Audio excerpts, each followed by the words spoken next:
exciting week ahead of us. A lot going on, obviously, this week. We got a homecoming, top 10 matchup here in the Swamp. We got college game day here. We're CBS National Game of the Week. A lot of fun, a lot going on. Should be an exciting time. Obviously, for us, great to come off a real good, solid win, good, solid team win last week. I thought, there are a lot of little things we can improve on that game, but as a whole, when you look at it, we followed the plan to win and kind of in every phase of the game and played well, and we're going to have to continue to do that this week, playing a team that really, has an argument so far this year to be the top team in the country, with the wins that they have, and so be a great challenge for us. We get ready to go. What do you guys got? You guys want to know specifics about stuff, I'm sure. Maybe. Good? Okay. That's good.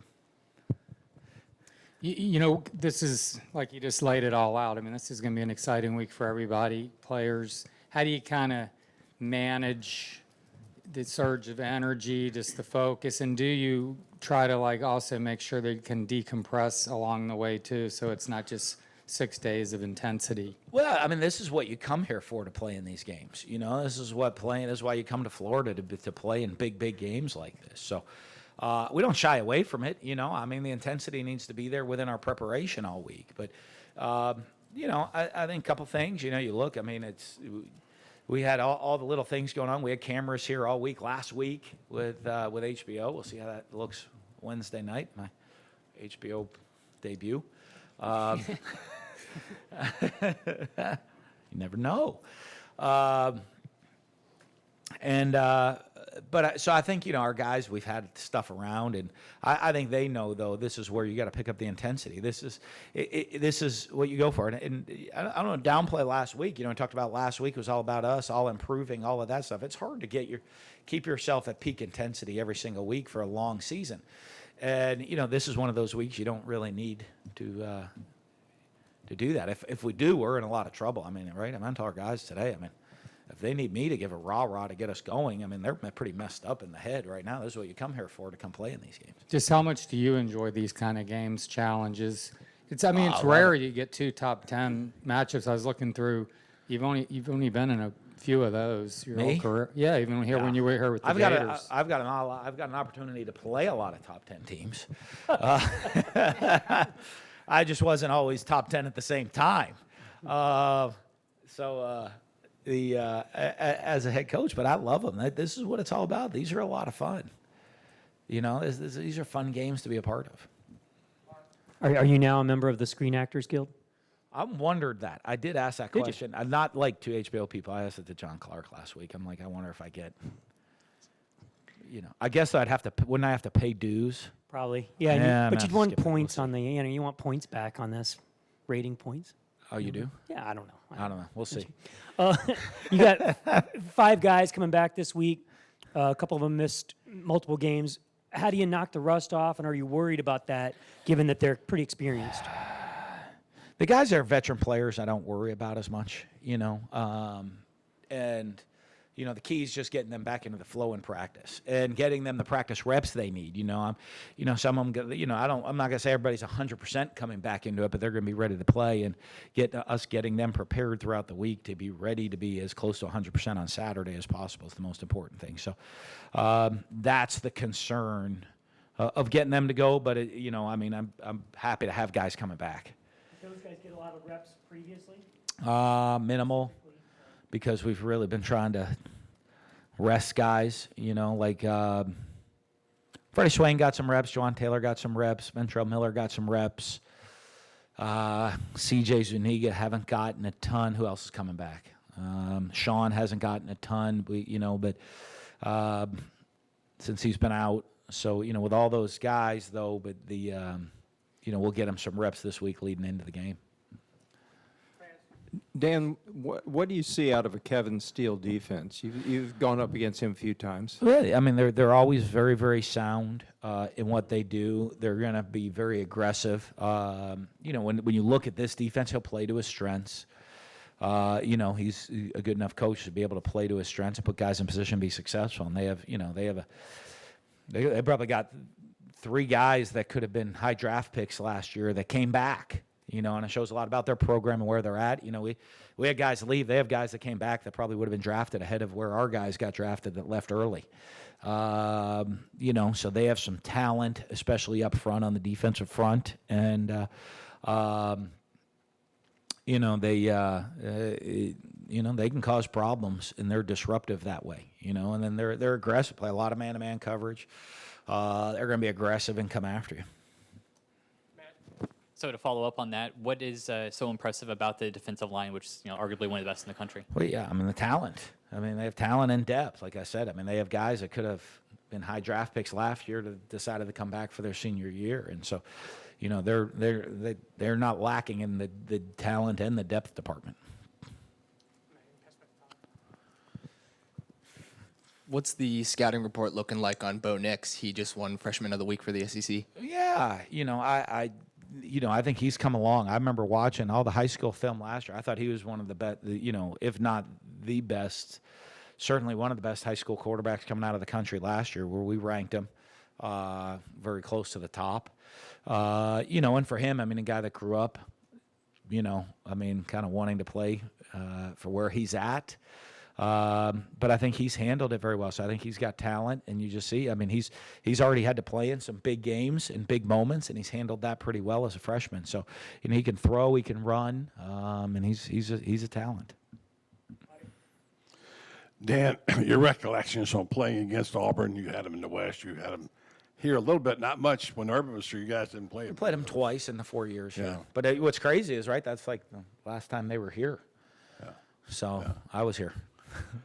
It's a rivalry that at one time, before FSU was there and whatever, it was a number 2 rivalry on the schedule. And yet because of the league, things have changed. Any thoughts about, resuming again one day? Or Well, I think it'd be, I told everybody last week, I think it'd be great to get to play, for the players, you think, right? So the last time Auburn came to the Swamp was 2007. I think for the fans and for the players to have these games be played more often would be benefit for everybody. That's why you want to come in the SEC, to come play big games and to play against other SEC schools. So I think it'd be a great deal to get these games played more often. with this schedule coming up with the murderers row aspect of it, the 3 top 10 teams, have you ever had a schedule like this Yeah. at I Mississippi think, State? I think at Mississippi State we played 2, 4, and 6 in consecutive weeks. So it was actually 6, 4, and 2 in reverse order. Played number 6, 1, played number 4, 1, played number 2, 1.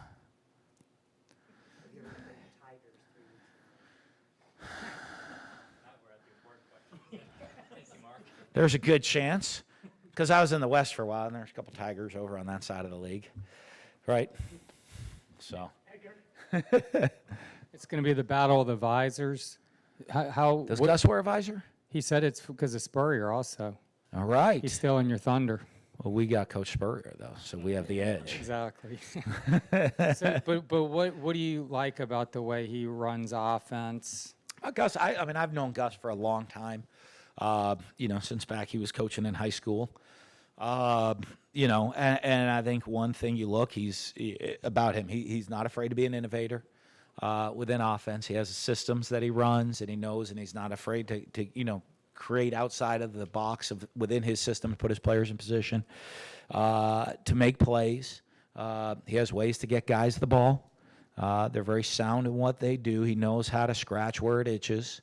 If you're going to show him this, I'm going to do this. If you're going to show him that, I'm going to do this. And so, I've always had a lot of respect for him, as a coach and a person. I like Gus a lot. Have you guys ever sat down and just kind of talked football? And Yeah, back long time ago, right, when I was an assistant coach and he was coaching in high school. They came out here. He came out here and visited us when he was coaching in huh? Yeah, so it would have been 05. It would have been 05. He came here, and 05, I think I went out to see him. He had Mitch Mustang playing quarterback, and I was recruiting, so I remember going out there and getting to sit down with him and talk ball while I was out there as well. Do you have to get Kyle this week to get rid of the ball a little bit quicker, knowing that their pass rush is coming? Or do you even go there with him? No, he's got to just continue to make good reads. You know, I mean, there's times of knowing when to get rid of it, when to hold on to it, and just continue to take what the defense gives you. You know, I mean, that's, but he's done a good job of that so far.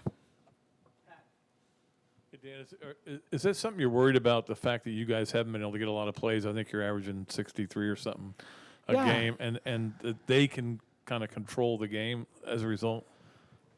Yeah, well, I mean, either team can, you know. I mean, you look at last week's game, I would have liked to have gotten a lot more plays. They did a good job of slowing it down. As you guys said, we were in and out of here. I mean, I guess nice thing is I was home early. But, you know, I think that's part of it. Each team has kind of a thought of how they want to control them, how they want the tempo of the game to be, you know, and so it'll be interesting to see. You know, I mean, I think, you know, you got two offensive coaches. I mean, Gus don't mind running a lot of plays. I don't mind running a lot of plays, but we'll see how the game plays out on Saturday. And also, because of Bo's father, did you guys even take a swing at him? I mean, did you just? Oh, we kinda- called out there. So we'd love to have you, you know, all right, we recruited him. He didn't reciprocate quite that strongly, to be honest with you. Not that that was a negative. No, he was great. You know, I mean, we called out there and showed interest. You know, I don't remember if Brian went out to go watch a practice or watch one of those things or not. I mean, he probably did, but you know, I wasn't holding my breath. Are there any similarities this week to last year when you faced Mississippi State and just the defense and how good the defensive lines were? Yeah. Oh, yeah. The talent level, absolutely. You know, very similar type of deal. Now they're very different schematically defensively, but as a talent level, yes. And then there's throwback jerseys this year. I think this week you guys wore a similar jersey in 2006. What's the players' reaction and what's the process that goes into getting a new jersey, even if it's only a 1 week thing? Yeah, I just saw it. It looks pretty cool. You know what? I'll be honest with you. That's probably something that administratively gets brought to my attention in the spring. And at that time, I'm like, yeah, sounds like a great idea. And I haven't thought one lick about it until someone told me we're wearing throwback jerseys. I'm like, oh, we are? Okay, cool. Like, so I probably signed off on it, said that's great, and have no recollection of doing so. I think it's cool. I think it's fun to kind of mix some things up. I mean, I love our traditional uniform, but, I mean, I'm not against throwback jerseys or roll out a black jersey one day or something of that nature and do some different things. Get everybody stirred up on the black jersey right there, didn't I? I just had to get it like everybody all fired up.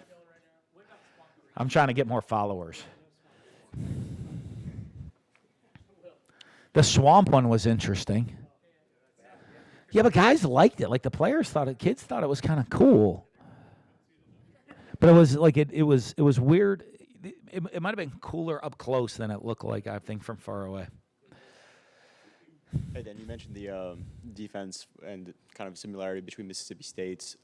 In what ways could they do different things than that group from last year from Mississippi State that Well, could it's just force you to kind of do totally things? different scheme. You know, I mean, it's a totally different scheme. They're you know, so schematically, there's not a lot of similarities. There's similarities talent-wise where they have, you know, I mean, they got Derek Brown's going to be the top pick in the draft and one of the top guys picked in the draft, and they have, you know, and the other guys are. You know, when you're compared, hey, you're going to be you're a first rounder, but you know this guy's a top first rounder. You know, they're that type of depth like Mississippi State was. And you mentioned just visiting Gus at one point. Did you take anything away from that visit? I'm sure we both did. You know, it was so long ago, wouldn't recall the specifics, but I bet we both did schematically and just being able to talk football together. I'm sure we both took stuff that leaked in somewhere along the way, but I wouldn't recall maybe the specifics of it, you know. I do, I mean, if something, I'm sure he took away we started running like a single wing type offense that he started calling the Wildcat, and should accuse him of copyright infringement on that one or something. But then I guess the Notre Dame shift people would have come in and copyright infringed me or the single wing people from 80 years ago. So no, it was something we got to talk because I thought he was an innovative high school coach and came spend time with us. Statistically, also, you guys been going under center a little bit more with Kyle than you did last year. Is there any reasons for that? We are? Yeah. I thought we went under center a bunch last year too. No. For pass attempts, it seems it's a little bit higher. Oh, yeah, I think part of it because I think every time we were under center last year, like we were 90% run. So, not that I'm the biggest analytics person, but I can pay attention to certain little details. Yeah, once you hit the 90s, it could be in a statistical anomaly. Going back to that 2006 season, that championship season, Auburn was the only loss. What do you remember about that game? What did they do to kind of get you? One, it was a tough place to play. Obviously they had the home field advantage. Their students, their fans packed it and created an unbelievable environment. It made it a tough place to play on the road. I remember there was like a tuck rule thing with Chris. In a replay, that was kind of an awkward play, and we dropped a punt. Not to throw Wilbur under the bus, right? But he just yeah, both. And then, not to give away any not to give away any game plan, but when you see a connection kind of develop like it has with Kyle Trask and Kyle Pitts, can you start game planning to take advantage of that? Absolutely. One of the things you look at is as guys, like I said, Kyle Pitts has gotten a lot more comfortable really within the offense. You saw last year playing a little bit more, playing receiver and us trying to get him on the field. And then, being more as the true tight end this year. And I just think it's a lot more of him getting to the role where we expect our tight ends to be. We expect tight ends to be a huge factor in our offense. Look, our tight ends had 3 touchdowns last week in the game and to be big factors in our offense. And I think, as those guys are growing into that role and understanding it, you're seeing them become bigger playmakers.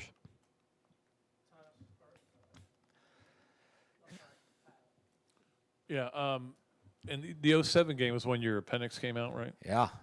What can you just kind of Not take like right before it, but can you take us through that whole experience? the whole deal? Yeah. It's a pretty funny story. I'm going to give it away now. It won't be in the book, though. But so I don't think Thursday, I'm sitting in a staff meeting. I'm, sweating. I'm like, I don't know. I just felt like something wasn't right. So I got downstairs to the training room, laid down for a couple minutes. They're like, try to give you some medicine. Went out to practice. That was Urban's like, hey, you're doing the radio show tonight too. So I had to go do the radio show Thursday night. But I started to feel a little better by then. Came in Friday and just didn't feel right. So I came to work Friday. Back then I didn't have kids, so you're probably a different, maybe you view things a little differently, much more suck it up, tough guy mentality. And so Friday came in, and just wasn't right. And they're like, all right, we're going to get you over to the hospital. I said, okay, well, we got meetings, got this. I got to get prepared for the game. And so Friday, we went to pregame, the Friday night meal, and then I do a quarterback walkthrough afterwards. So I did the walkthrough afterwards, and Megan picked me up from the walkthrough and brought me right over to Shan's, and Dr. Cassisi was waiting at a back door for us. And to get us in, because they didn't want me walking in the front door the night before a game. So I brought us in a back door, and, to see a big-time guy, go see Dr. Cassisi right there. He's got some juice, you know what I mean? It was that was pretty impressive. But walked in, and then they kind of did a CAT scan or something like that, or whatever you're doing that. I'm yep. Okay, we got to remove your appendix. So my thought is now it's 10 o'clock on Friday night. Can we just do it after the game tomorrow? And they're like, no. Because, it needs to get out now. And I'm like, okay. So I remember calling Urban 10:30 or 11 and say, hey, I got to have the emergency appendectomy right now. Not sure I'm going to be able to coach tomorrow. So he probably didn't sleep real well. He's like, well, who's going to call the plays? Like, I don't know. I said, I'm going to try to be there, to coach. He's like, well, we'll figure it out, so. Anyway, so they do the surgery. And then I do remember the next morning. I mean, you want some crazy stuff.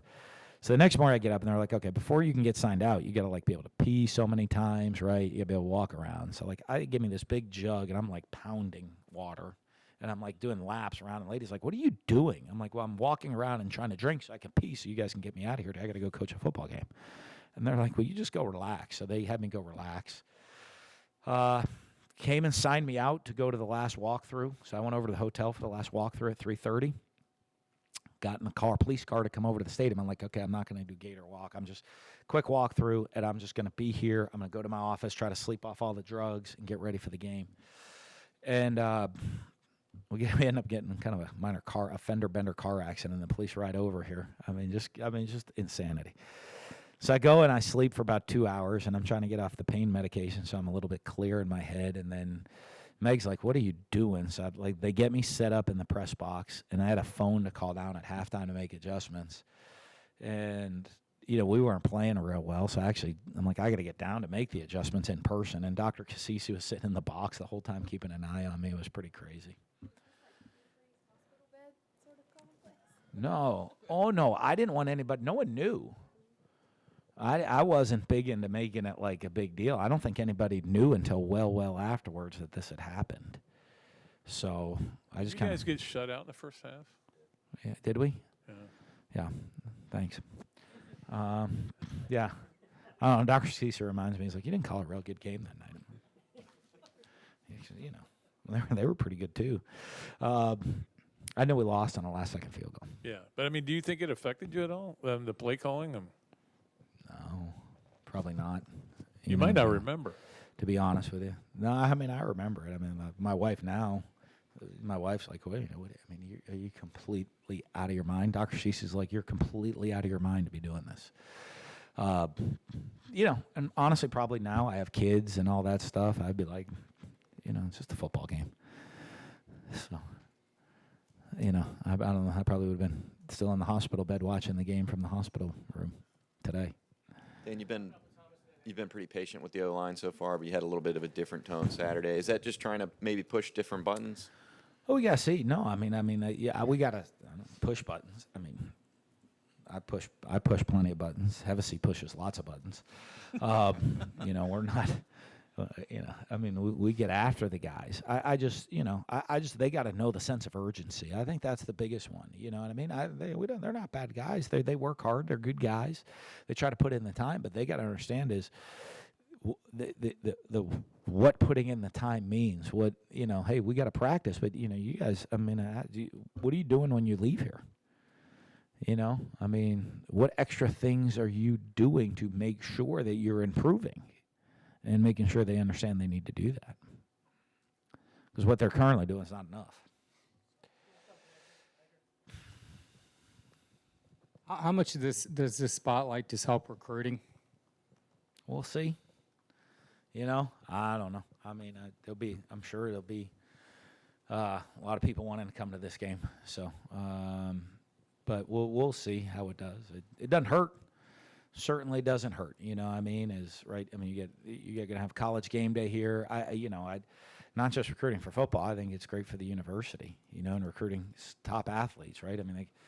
Someone in Montana is gonna turn on TV on Saturday morning and see 80, 90 degrees and sunshine in Gainesville, Florida, and they just got 4 feet of snow, and they're thinking that looks like a great place to go to school, and so I think that's always a big positive. I know this isn't an issue this week, but during the course of your head coaching career, just how much more difficult has it gotten just to draw fans to games? I think one of the things that you look at is just the options fans have today, with all of the different outlets to see games, that it can make it a little bit more difficult. I certainly think that a game like this, I think these games show one of the things and show one of the benefits of playing a more diverse schedule, because I think there's going to be a lot of excitement to come here and see this game. And when there's not as much diversity within your schedule, I I've been there. I've seen that game over and over and over and over again. And hey, nobody's seen Auburn in the swamp since 2007. They've seen a lot of teams over and over in the swamp, but not Auburn since 2007. And so I think that is a big draw that everyone will look at maybe and say, okay, this is a better way to do it. Because, hey, the exciting part of being there is to say that you were there, right? No matter what you do and watch on TV, it's still really exciting. And it's a lot of fun, but not like being there. When you can feel the noise, when you can feel the energy, when you can feel the excitement. I'm sure watching Jarvis Moss block a field goal against South Carolina was pretty cool on TV. Probably felt a little differently if you were in the stadium, right? Were you there? It's pretty cool to watch Brad Stewart pick off that pass last year against LSU. A little bit different when you were there and saw it and you were in the corner of that end zone, So that's that's the draw.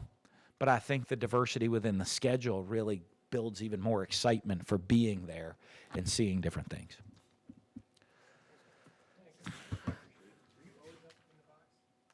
Here, not for the first 4 games. I think. Oh yeah, I moved up after game 3. It stayed up.